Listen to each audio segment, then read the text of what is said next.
Everyone knows the dragon Sicilian, but the Accelerated Dragon?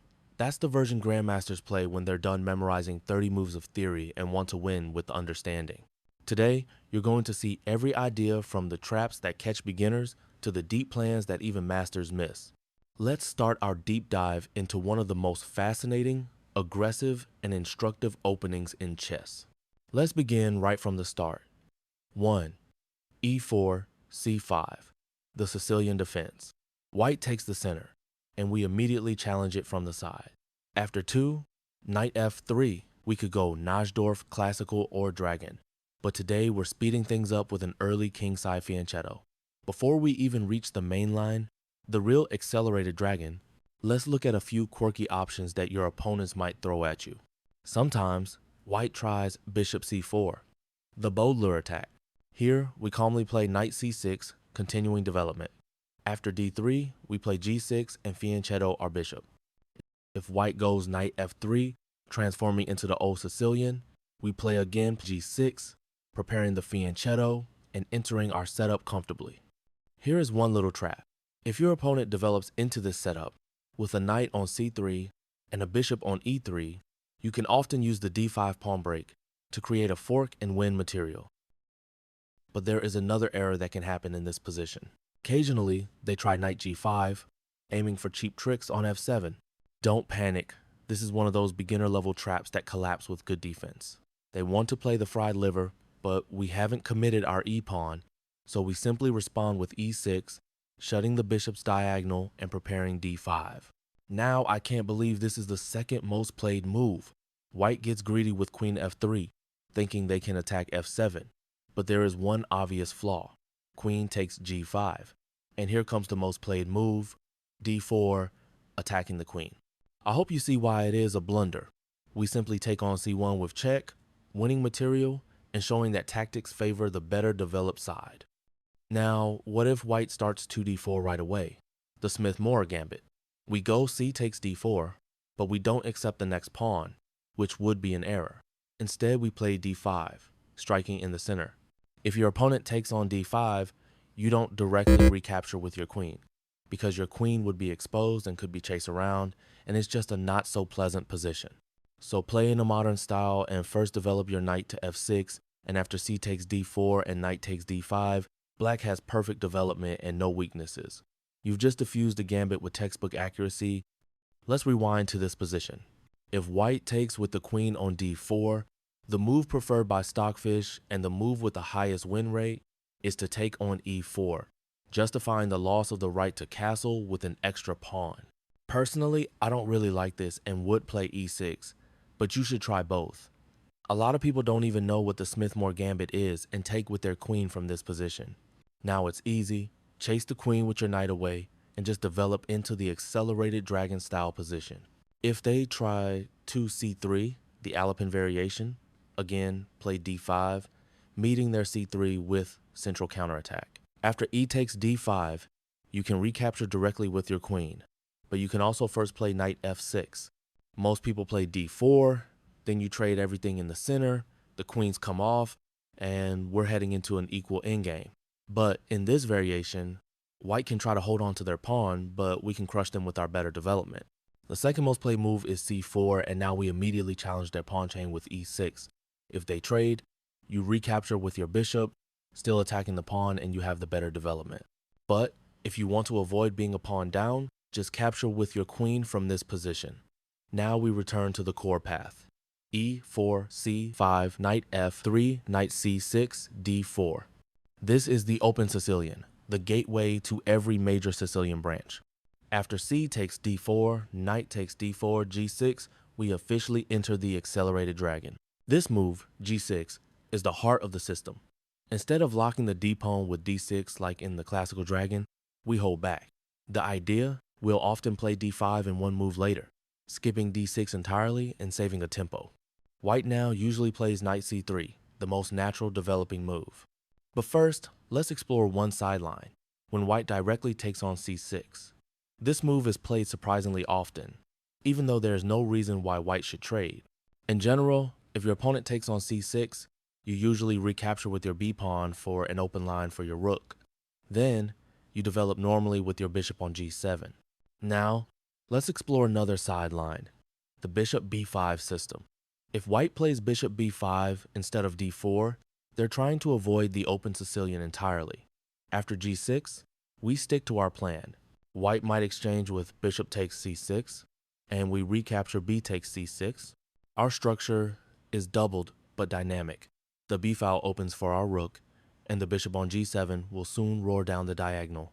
After castle, we fianchetto, then rook e1 is usually played, and your goal should be either to play e6 to safely develop your knight to e7 or play d6. So when you develop your knight to f6, they can't chase it away with e5. If they refuse to take your bishop, just do the exact same moves, and if you are completely developed and castled, play a 6 and chase it away. Back to our central structure.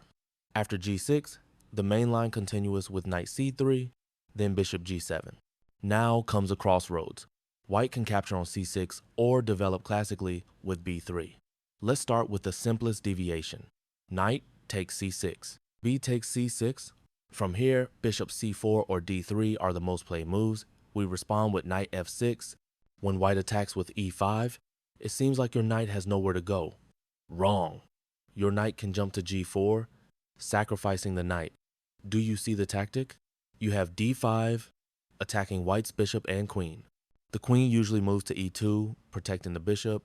Then you trade, their e-pawn hangs, then your c-pawn hangs, and you ultimately end up being a pawn down but with better development. If you are still not a risky player, play e6 instead to develop your knight on e7. Now let's cover the most common mainline move, bishop e3.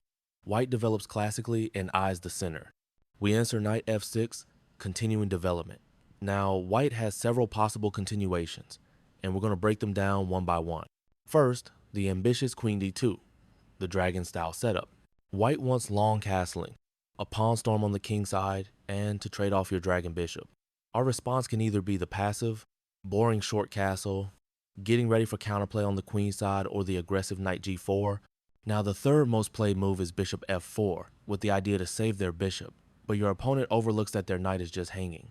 The most played move is knight takes c6. Stockfish wants me to recapture with my d-pawn and lose the right to castle after a queen trade. I can't really explain to you why this is better than taking with your b-pawn. Write it in the comments if you know, but I would suggest taking with the b-pawn. Now let's look at the second most played move, long castle. We take their bishop, their recapture, and you should now use your momentum, bring your queen to the queen side, and start a pawn storm. Think about castling later. The sharper route comes when white commits to f3, solidifying the center and avoiding our knight jump. Now the setup is identical to the Yugoslav attack from the regular dragon, but we're an entire tempo faster. That's the accelerated edge. We castle in white usually either plays queen d2 or bishop c4. In case of queen d2, we now strike in the center with d5. Black has several options now. The most played move is knight takes c6, and I think we covered that move enough in similar positions. The second most played move is e takes d5, and this starts a long series of trade where white usually ends up long castling in a position where black clearly dominates. Here is one cool sacrifice idea for a quick checkmate that can also work in other situations in this opening when white castles queenside. When white tries to close the diagonal of our bishop, we deflect the queen away, sacrifice our rook, and checkmate with the help of our dragon bishop. Let's stay with the structure after bishop c4. This is another classical approach. White keeps options open for both kingside and queenside castling. We answer calmly with short castle, development, and safety first. If white castles short, trade on e4 to open the diagonal of your bishop. But wait, we just lost a knight for a pawn? No! Do you see the tactic? It's a simple pawn fork with d5 and you will get your material back. To completely avoid this, a high-level move by white is bishop b3. Now you have a lot of different options of what you want to play. The two I will recommend are knight g4, going into a type of position we already spoke about, or you can play d6. Preparing to finally use your light square bishop, white usually responds with f3, avoiding your knight g4 jump. Then you develop your bishop. The by far most played move is queen d2. Now you open up your attacking lines with a central trade and start your pawn storm. Sometimes, if white plays f3 too early, you can use a classic anti-London system move, queen b6, hitting both b2 and d4, putting pressure on white center. Now we enter the most strategic part of this entire opening, the Maroczy bind. This is the true test of every accelerated dragon player. The structure appears after g6, c4. White's idea is simple but deadly. Use the pawns on e4 and c4 to strangle black's counterplay, especially preventing d5. Our setup is crystal clear. Bishop g7, bishop e3, knight f6, and finally knight c3. This move order was pretty much forced because they are the most logical moves, but from here on you have all the different moves we already talked about. Here, both sides know their roles. White controls the center, and black must prove that dynamic play can compensate for spatial disadvantage. For the extremely complicated middle game from this position, you should know that you want to try to break the bind with b5 or d5 when you are prepared. For this, you need to pressure c4 constantly and avoid unnecessary trades, especially your g7 bishop. If white ever gets lazy and allows d5, the entire bind collapses instantly. That's your golden moment. Every powerful opening has traps, not just for the opponent, but for you. Let's cover the mistakes accelerated dragon players must avoid. 1. Rushing d5. If you play it too early, especially before castling or finishing development, your structure may collapse. 2. Trading the g7 bishop. This is your soul.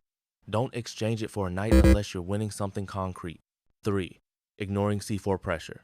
In Maroczy structures, the c4 pawn is your main target.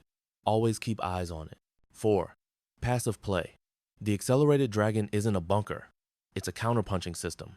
Even in quiet positions, you must look for pawn breaks, open files, or activity on the queen side. And that's your full accelerated dragon masterclass. You now understand not only the moves, but the mindset behind this opening. If you have any questions left, write them down in the comments, and if you want to know how to play and get better at Bliss Chess, check this video out.